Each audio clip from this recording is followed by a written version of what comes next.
르바인이라고 하는 여인이 있었어요. 누군지는 저도 잘 모릅니다. 그런데 이분이 아주 유명한 명언을 남기셨어요. 이 여인이 이런 말을 합니다. 살다가 지치면 남편 사진을 꺼내보고 생각하지. 아마 남편을 굉장히 사랑했던 것 같아요. 힘들 때마다 남편의 사진을 꺼내보면서 생각을 해요. 어떤 생각을 하느냐? 내가 이것도 사람 만들었는데 세상에 못할 일이 어디 있겠나? 이런 생각을 했다고 합니다. 그러니까 자신의 남편을 사람을 만들었는데 그것만 생각하면 내가 못할 일이 뭐가 있겠나? 늘 이런 생각을 하고 산대요. 이 말을 누가 남겼느냐? 르바인 여사. 누군지는 잘 모르겠지만 아마 이 땅에 살아가는 모든 우리 여인들, 아내들이 같은 마음을 가지고 살아갈 거라고 저는 생각을 합니다. 심리학자들은 10마디 말보다 한 번 포옹해 주는 것이 훨씬 더 효과가 있다. 그렇게 이야기를 해요. 이 말은 안아주는 사람이 없을 정도로 우리 사회는 삭막하다. 그런 말이기도 하죠. 또 이 말은 몸이 아픈 것보다 마음의 아픔을 가지고 사는 사람들이 그만큼 많다는 이야기예요. 우리가 최근 몇 년 들어서죠. 정말 그런 것 같아요. 몸이 아픈 사람들 참 많습니다. 그러나 몸보다 마음이 아픈 사람들 우리 주변에서 너무너무 많아요. 특별히 운전을 해보면 마음이 아픈 사람들 참 많습니다. 우리가 예수님을 믿는다. 무슨 말일까요? 예수님을 믿는다라는 말은 예수님을 사랑한다라는 말입니다. 예수님을 사랑한다라고 하는 말은 예수님 말씀에 순종한다라는 말이죠. 예수님 말씀에 순종한다라는 것은 예수님처럼 살겠습니다라는 뜻이죠. 결국 예수님을 믿는다라는 말은 내가 어떠한 상황 속에서도 예수님의 마음을 품고 예수님처럼 살겠다. 그런 말이죠. 우리 주변에는 위로와 격려가 필요한 사람이 굉장히 많습니다. 우리가 내 마음에 맞는 사람을 격려하고 위로하는 게 어렵지 않아요. 그러나 그렇지 않은 사람, 우리 주변에 정말 사랑이 필요한 사람들 참 많습니다. 우리가 그런 사람들에게 한 발자국 더 나아가는 것, 그것이 그리스도인의 삶이라고 할 수 있겠죠. 그리스도인으로 사는 것은 예수님의 마음을 품어야만 가능합니다. 주님의 마음을 품지 않고 그리스도인으로 살기는 참 어렵다는 것이죠. 그래서 우리가 늘 하나님의 말씀을 묵상하는 것이죠. 주님께서 어떤 말씀을 하셨는가? 그리고 주님은 왜 이런 말씀을 우리에게 하셨는가? 우리는 그것을 묵상이라고 이야기합니다. 그것을 묵상하게 되면 우리는 조금씩 우리 예수님을 닮아가게 되는 것이죠. 원효 대사는 해골바가지에 담긴 물을 마시고 불교의 심오한 진리를 깨달았다. 그렇게 이야기를 해요. 자신의 제자와 함께 먼 길을 떠났습니다.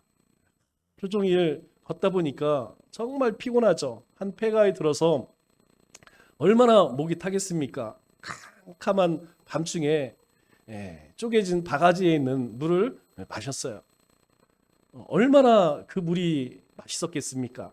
그리고 잠이 들어서 아침에 일어나 보니까 그 바가지에 있던 물이 무슨 물이에요? 해골 바가지에 있는 물이라는 거예요.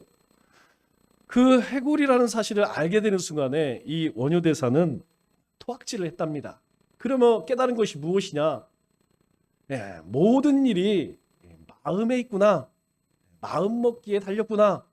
어제 그렇게 목이 말랐을 때 이 바가지에 있는 물이라고 생각하고 마셨을 때 그 물이 그렇게 맛있었는데 아침에 일어나서 이 해골 바가지에 있는 물이라는 것을 보고 나서 생각이 싹 달라졌다는 것이죠. 사람은 어떻게 마음을 먹느냐에 따라서 우리의 삶이 불행해질 수도 있고 행복해질 수도 있다는 것이죠. 이러한 깨달음은 작게는 우리의 삶을 굉장히 윤택하게 합니다. 뿐만 아니라 크게는 진리에 이르게 될 수도 있죠. 우리가 보통 무언가를 깨달았을 때 우리 입에서 어떤 말이 나오죠? 아하, 이런 말이 나와요. 그렇구나. 이 한마디의 감탄사로 우리의 깨달음을 함축시킬 수 있습니다. 또한 그 감탄이 구체적인 대상을 가지고 있을 때 그것은 우리의 참된 기쁨이 될 수도 있죠. 성경에 많은 위인들이 나옵니다. 그런데 그 위인들 가운데에서 우리와 정말 비슷한 사람이 있는데 그게 누굴까요? 바로 야곱입니다. 다른 사람들은 사실 비교를 해보면 우리가 범접하기 참 어려워요. 그런데 이 야곱을 가만히 들여다보면 참 만만하죠. 왜 그러냐면 이 야곱의 인생과 우리의 삶이 참 비슷합니다. 이 야곱은 쌍둥이 형 에서와 그리고 아버지 이삭의 눈을 속이고 장남만 가질 수 있는 장남에게만 드리는 축복을 가로챕니다. 눈이 쇠한 이삭은 야곱을 에서로 알고 그를 위해서 축복 기도를 해줍니다. 이 사실을 알게 된 에서가 가만히 있지 않겠죠. 끓어오르는 분노를 참지 못하고 동생인 야곱을 죽이려고 합니다. 이 사실을 눈치가 빠른 야곱이 알게 되죠. 그리고 어머니의 도움을 받아서 외삼촌이 살고 있는 하란 땅으로 피신을 하게 됩니다. 야곱은 고향을 등지고 하란으로 떠나게 되었을 때 그의 나이가 얼마나 되었을까요? 청소년의 나이였죠.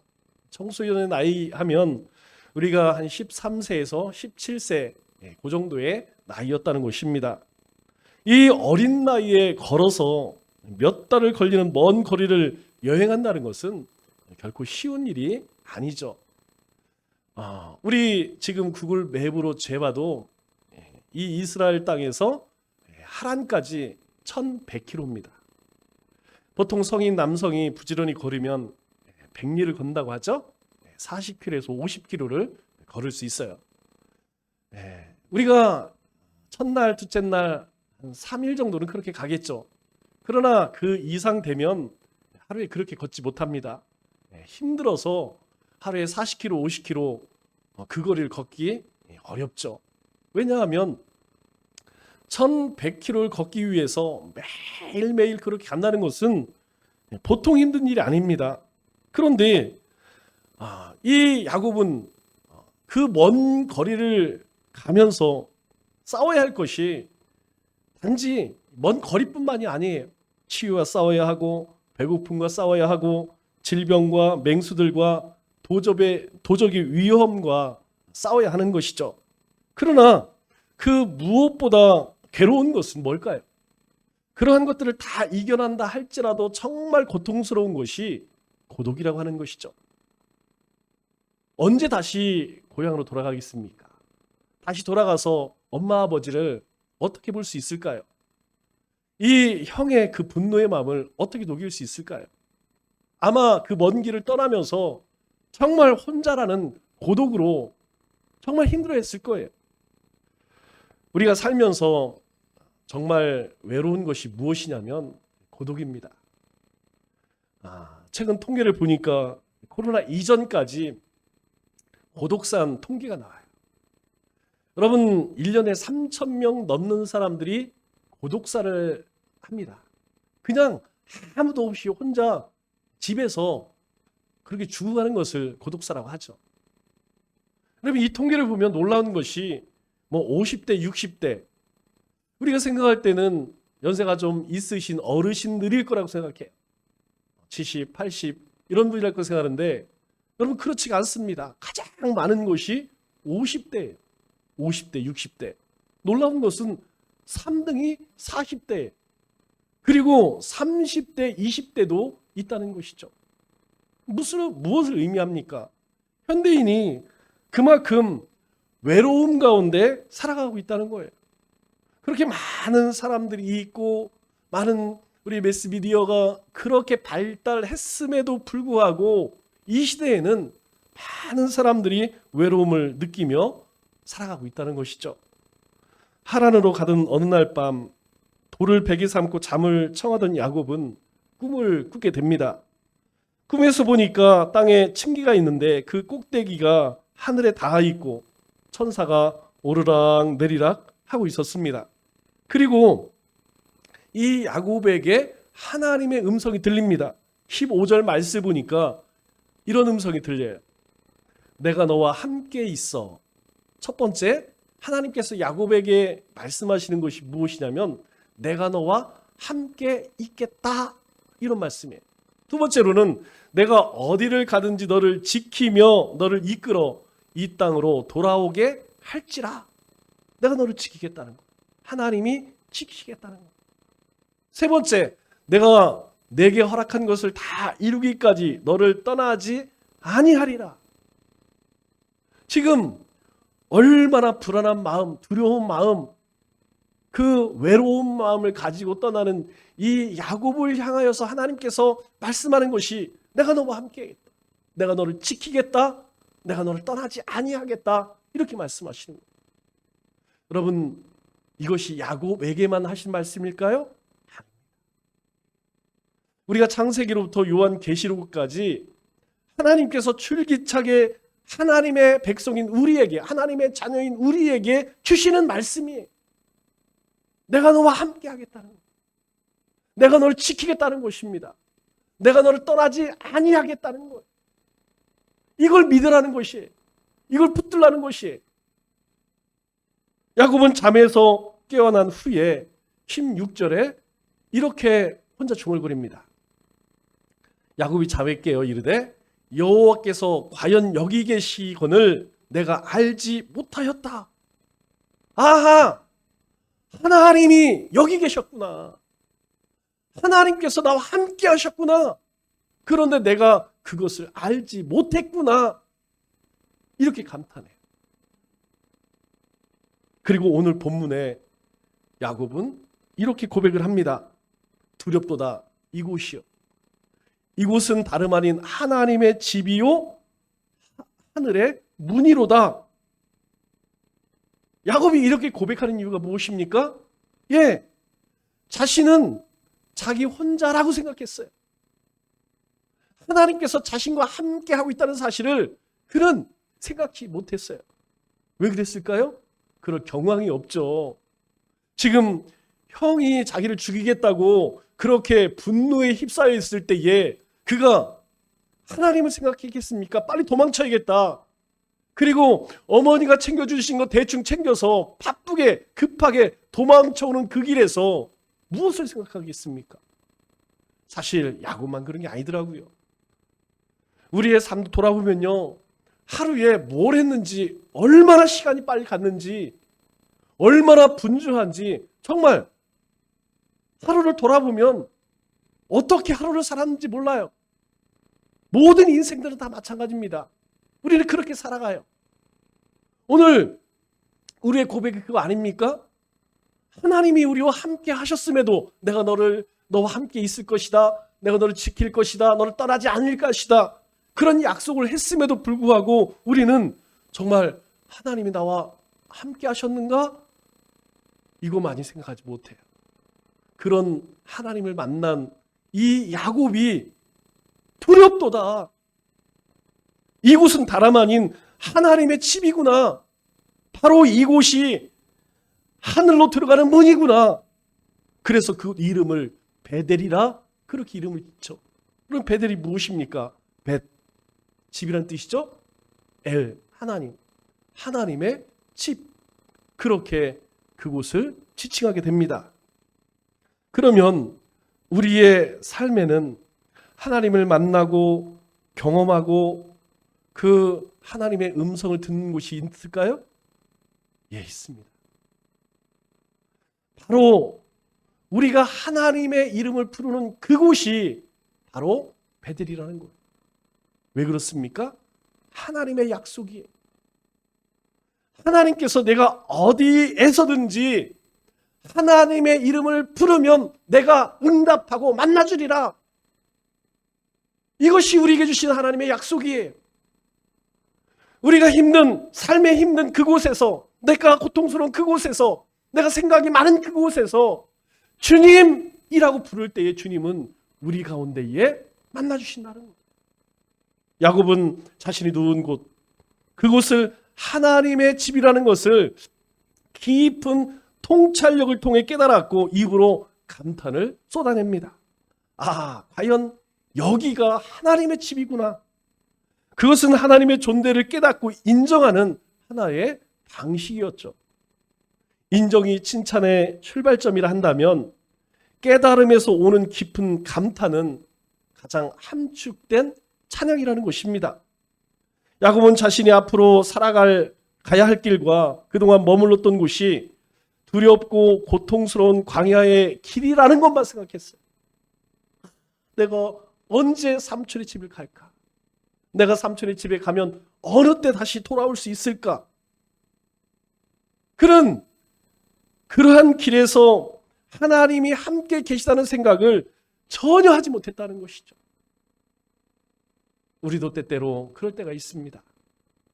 우리 하나님 앞에 부르짖고 하나님 앞에 간절한 소망을 내놓을 때가 있어요. 하나님, 어찌해야 합니까? 하나님, 어떻게 살아가야 합니까? 하나님, 무엇을 위해 살아가야 합니까? 아무 소리 들리지 않아요.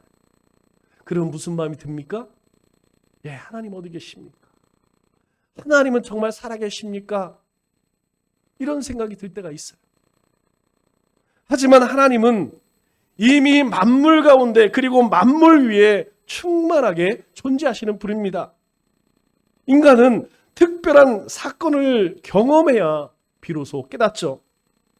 오늘 야곱의 깨달음은 그와 같은 맥락에서 이루어졌습니다. 그리고 그의 깨달음은 그곳에서 끝나지 않고 이 야곱의 평생의 삶의 지표가 되었던 것이죠. 야곱의 삶에 충만한 힘과 소망이 되었던 것입니다. 아, 그렇구나. 아, 하나님께서 나와 함께 하시고 계셨구나. 그래서 바로 이곳이 하나님의 집이고 그리고 하늘로 들어가는 문이구나. 이 야곱의 깨달음은 바로 하나님을 인정하는 것이었죠. 우리가 누군가 이야기를 하다 종종 그런 이야기를 할 때가 있어요. 역시 우리 아들 같아. 우리 아들답다. 역시 너답다. 이렇게 이야기할 때가 있죠. 이런 감탄은 상대방의 존재와 그리고 상대방이 가지고 있는 재능, 개성, 그리고 인품과 같은 모든 것을 일시에 인정하는 칭찬의 말이 될 수 있습니다. 역시 우리 집사님이야. 역시 우리 권사님이야. 그럼 그렇지. 이렇게 말한다면 그 뒤에 여러 수식어를 갖다 붙이지 않아도 이미 그 속에 많은 칭찬의 의미가 담겨져 있다는 것을 우리는 알게 되죠. 그렇다면 오늘 우리 입술 가운데, 우리의 삶 가운데에도 이 야곱과 같이 하나님을 향해 얼마나 감탄하고 있느냐 하는 것입니다. 여러분, 하나님을 향한 감탄이 무엇일까요? 감사입니다. 우리 가운데에 감사와 찬양이 얼마나 넘치고 있습니까? 감사, 찬송 대신 혹시는 짜증과 분노와 원망으로 살고 있지는 않은가? 우리는 한번 돌아봐야 돼요.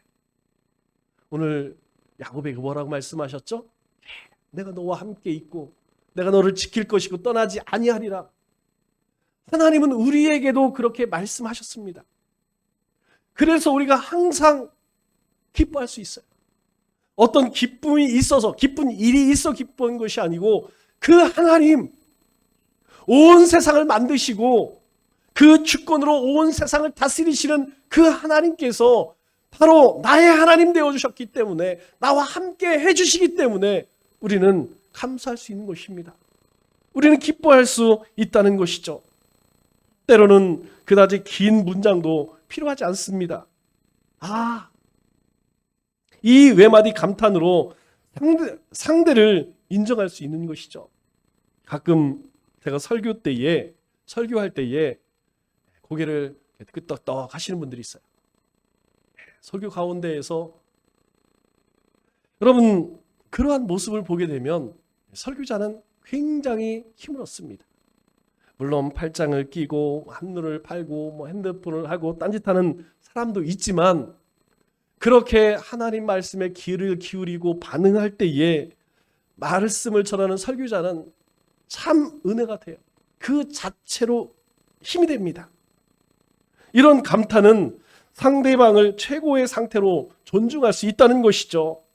그러므로 하나님이 행하신 일들을 놓고 우리가 역시 하나님이 하셨군요. 하나님께서 우리와 함께 하시는군요. 이런 감탄의 말로 우리는 하나님께 최고의 영광을 돌릴 수 있다는 것입니다. 왜 그럴까요? 하나님도 그렇게 하셨어요. 우리 창세기 1장 31절의 말씀을 보면 하나님께서 사람을 지으시고 이렇게 말씀하십니다. 하나님이 지으신 그 모든 것을 보시니 보시기에 심히 좋았더라. 하나님께서 만드신 모든 피조물들을 바라보시면서 심히 좋았더라. 다 하나님의 뜻대로 하나님이 원하시는 대로 되었다고 하나님께서 스스로 감탄하고 있어요. 하나님께서 하나님을 칭찬하고 계신 것입니다. 더 나아가서 우리가 살아가면서 저녁 노을을 보고 또는 해와 달을 보면서 참 오늘 달이 아름답구나 이렇게 감탄을 쏟아내면 그 자체로서 그것을 만드신 대상을 칭찬하는 것이 되죠.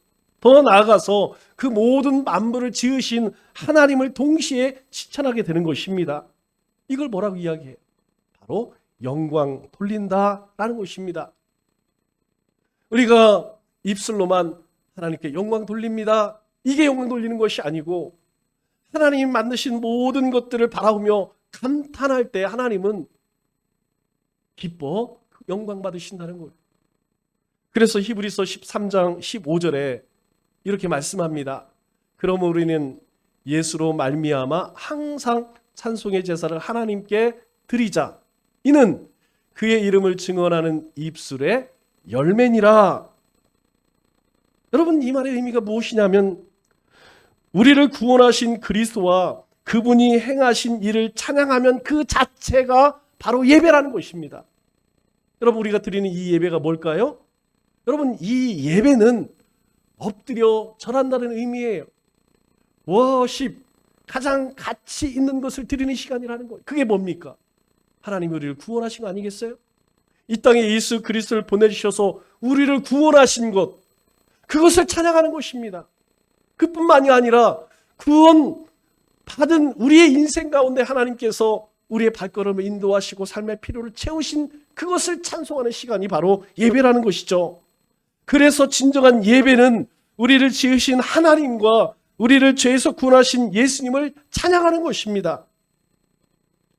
그래서 우리의 입술이 바로 주님의 메시지가 되어야 된다는 것이죠. 우리의 입술에서는 찬송이 나와야 합니다. 감사가 나와야 합니다. 축복이 나와야 한다는 것이죠. 그래서 우리의 삶은 주님의 메시지가 되어야 된다는 것이죠. 그리스도인의 삶은 하나님의 말씀을 담아내는 그릇입니다. 우리는 삶으로 우리 주님께서 우리에게 말씀하신 그 말씀들을 드러낼 수 있어야 하는 것이죠. 그것이 바로 삶의 예배라는 것입니다. 삶이 바로 복음이 되는 것입니다. 요즘 우리가 큐티를 하고 있는 말씀이 뭐죠? 데살로니가 말씀이죠. 데살로니가. 여러분, 어제 큐티 말씀을 보니까 데살로니가 4장 1절의 말씀을 보면 이런 말씀이 나오더라고요. 사도 바울이 데살로니가 성도들을 칭찬을 합니다. 그러면서 권면하는데 뭐라고 이야기하느냐? 너희가 마땅히 어떻게 행하며 하나님을 기쁘시게 할 수 있는지를 우리에게 배웠으니 곧 너희가 행하는 바라. 여러분, 이 말씀의 의미가 그거예요. 지금 이 데살로니가 성도들이 무엇인가 굉장히 잘하고 있어요. 그런데 그 잘하는 것을 누구에게 배웠느냐? 사도 바울 일행에게 배웠다는 거예요. 그런데 이 데살로니가 성도들이 그 배운 대로 행하고 있어요. 그런데 그들에게 한마디 더 합니다. 더욱 많이 힘쓰라. 잘하고 있어. 그런데 너희가 더 그 일을 위해서 힘썼으면 좋겠어 라고 하면서 3절에 하나님의 뜻은 이것이니 너희의 거룩함이라 이렇게 이야기해요. 데살로니가 성도들이 잘하고 있어요. 그런데 나는 너희가 더 힘썼으면 좋겠어. 무엇을? 거룩함을. 거룩한 삶에 너희가 더 힘썼으면 좋겠어. 이미 그들은요, 이 마게도니아 지역에서 소문이 날 만큼 그렇게 신앙생활 잘하고 있어요. 그럼에도 불구하고 사도 바울은 그들에게 당부합니다. 내가 너에게 권면하는데 너희가 그 일, 거룩함에 더 있었으면 좋겠어. 그러면서 7절에 이렇게 이야기합니다. 하나님이 우리를 부르심은, 하나님께서 우리를 부르신 목적은 부정하게 하심이 아니요 거룩하게 하심이니. 하나님이 우리를 부르신 목적은 무엇이냐? 우리는 이전에 거룩하지 않은 존재였어요. 그런데 예수 그리스도의 십자가의 은혜로 거룩한 존재가 되었다는 거예요. 그러므로 너희가 거룩하게 살았으면 좋겠어. 그 거룩한 삶을 모든 사람들에게 보여줘. 그렇게 당부하더라고요. 하나님께서는 우리에게도 동일하게 말씀하십니다. 오늘 생각이 깊었던 야곱은 자신이 서 있던 곳에서 하나님의 집을 보았어요. 하늘의 눈문을 보았습니다. 그리고 나서 18절에 그는 어떤 행동을 할까요? 야곱이 아침에 일찍이 일어나 백으로 삼았던 돌을 가져다 기둥을 세우고 그 위에 기름을 붓고 그곳 이름을 베델이라 하였더라. 그런데 그곳 옛 이름은 루스였더라. 그렇게 하나님을 만난 야곱은 그곳에서 하나님께 제사를 드리고 감사합니다. 그리고 그 두려웠던 마음, 그 외로웠던 마음에 평안을 얻게 되죠. 그래서 그곳 이름이 평범한 시골 동네 루스. 여러분, 루스의 뜻은 편도나무란 뜻이에요. 저도 무슨 나무는 잘 모르겠어요.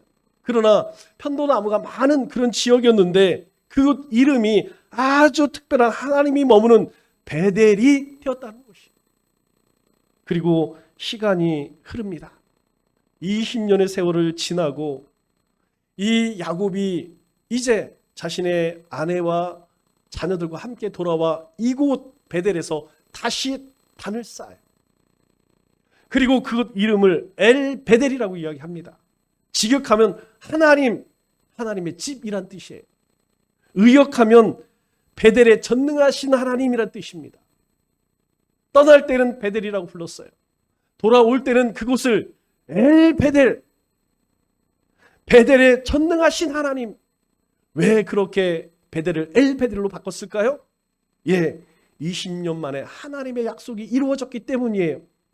그 하나님이 약속하신 것이 무엇입니까? 15절에 내가 너와 함께 있어 내가 어디로 가든지 너를 지키며 너를 이끌어 이 땅으로 돌아오게 할지라 내가 내게 허락한 것을 다 이루기까지 너를 떠나지 아니하리라. 이 말씀이 20년이 지나서 그대로 이루어졌기에 이 베델 땅에서 단을 쌓으며 야곱은 다시 고백합니다. 이 베델에 전능하신 하나님께서 내 인생 가운데 약속하신 것을 다 이루셨다. 오늘 우리의 인생도 마찬가지라는 거예요. 우리가 평범한 일상에서 하나님을 만나는 그곳이 베델이라는 것입니다. 매일 반복되는 삶 속에서 살아계신 하나님을 만나는 그곳이 바로 베델이라는 곳이에요. 매일매일 고단한 인생 가운데에서 그럼에도 우리는 매일 모든 삶 속에서 어디에서든지 하나님을 만날 수 있다는 거예요. 왜 그렇습니까? 우리의 하나님은 임마누엘의 하나님, 엘베델의 하나님이기 때문인 거예요. 하나님은 예레미야 선지자에게 이렇게 말씀하십니다. 망해가는 이스라엘 향해서 하나님께서 예레미야를 통하여서 아무 소망 없는 이스라엘 백성들에게 너희가 내게 부르짖으며 내게 와서 기도하면 내가 너희들의 기도를 들을 것이요 너희가 온 마음으로 나를 구하면 나를 찾을 것이요 나를 만나리라. 하나님의 약속이에요. 이미 북이스라엘은요 아스르에 의해서 망해버렸습니다. 지금 눈앞에 바벨론 대군들이 와 포위하고 있어요. 다른 방법이 없습니다. 이미 남유다는 다 망하느라 다름이 없어요. 그런 이스라엘 백성들 우상을 섬기고 온갖 악행을 저지른 그들을 향해서 하나님은 예레미야 선지자를 통하여서 뭐라고 이야기합니까? 내게 부르짖으라.